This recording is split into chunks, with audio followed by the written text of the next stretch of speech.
we could stand here too. All the nights been pushing through, fight for all we had to. When you walk in and see the room, it's a really fantastic room, a lot of tables, and then the women start coming in, and boy, I tell you, they're the most beautiful women you've ever seen in your life, and they're all different ages. I think the youngest there was around 19 or 20 all the way to 50, so there's a good mix there. Everybody was excited. The girls were smiling on their faces. The guys were excited. It really was a great experience. It took a little bit of time to get everybody rolling there because, you know, it is a little intimidating for you when you go to those and you see 200 beautiful women and there's 20 guys and you're like, oh boy, this is a reversal role. So it was fun. It was exciting, and there was a lot of energy in that room. That could only keep us down. I can see it now. Can you see it now? We're on the edge of the moment, been out of our depth, now we're diving in. The light up ahead, we're running to it. We're on the edge. John says, when making the rounds at one of these socials, how do you avoid giving off the wrong impression of just looking like a guy shopping at a meat market? It's obviously wise to be selective with your limited time, but how do you do it without coming off rude unintentionally? Great question. So, you know, guys, we go completely out of our way. We go to great lengths, and we succeed, believe me, in showing the women when they step into one of our social events, this is anything but a meat market. This is an environment which is very respectful of the women.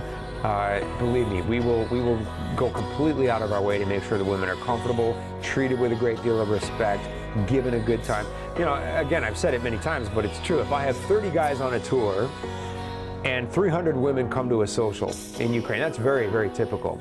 And all 30 guys go in, they meet a lot of women, and they leave the social with 3 dates. One right after the social, one for tomorrow in the afternoon, and one for tomorrow evening. That's 210 women that are going to go home without a date. So what do we do about that? What we do is we show them a good time. Plenty of champagne, plenty of food. It's not glamorous, but it's certainly nice. You know, there'll be desserts, there'll be some chocolates, there'll be an entertainer to get the women up and involved. Maybe some dancing, maybe a dance contest. Maybe we'll give away a few prizes, a bottle of champagne, a bottle of chocolates. We'll have some fun. Why do we do that? Women in many countries work long hours, long days, day after day. They never go to a party. They never go to a free event, certainly not one on the level that we will throw for them. And we will bring them in and show them a great time. We love you. We appreciate you. We're here for you. We're trying very hard for you.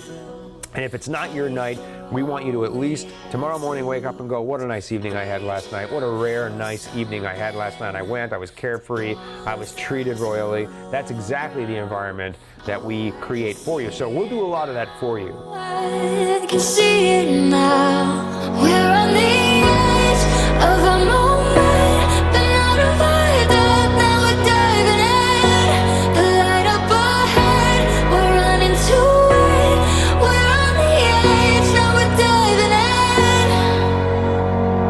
in. Stay away. When you're in the social itself, you have an interpreter partner. All of our social parties, everywhere we go around the world, we will assign you a very experienced partner. And her job is to get you through the social, meeting the women you want to meet, and not spending a lot of time with women that aren't right for you. So in the beginning of your social period, you're going to talk to that interpreter. I suggest buy her a drink, buy her a cup of coffee, get some juice, hang out for a few minutes and just talk to her. Talk about her and her experience, what she's seen, what she would suggest. Talk about you, what you're specifically looking for.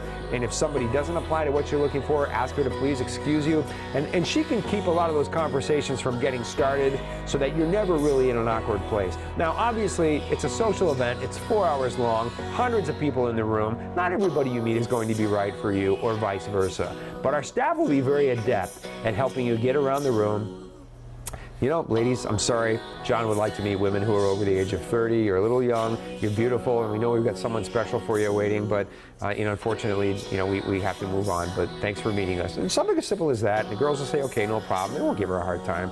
So let our staff kind of help you with that. At the end of the day, if you and a girl talk to each other and you're not right for each other, you just say, you know, I feel we may not be right for each other romantically, but I think you're really interesting and you're very, very attractive, and I wish you a great social. I'm gonna get out of your way so you can meet somebody, because I really want to see you do that. And I feel really lucky to have met you. Just be polite, be friendly. Nobody's gonna be rude to you if you just take that approach, and you will be absolutely fine. But dude, great question. I appreciate your attitude very much. Are you interested in meeting the love of your life?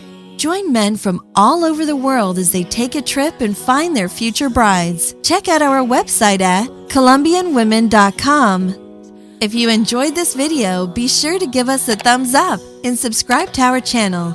Then click on the notice bell to get notified every time we add something new. Now, can you see it now?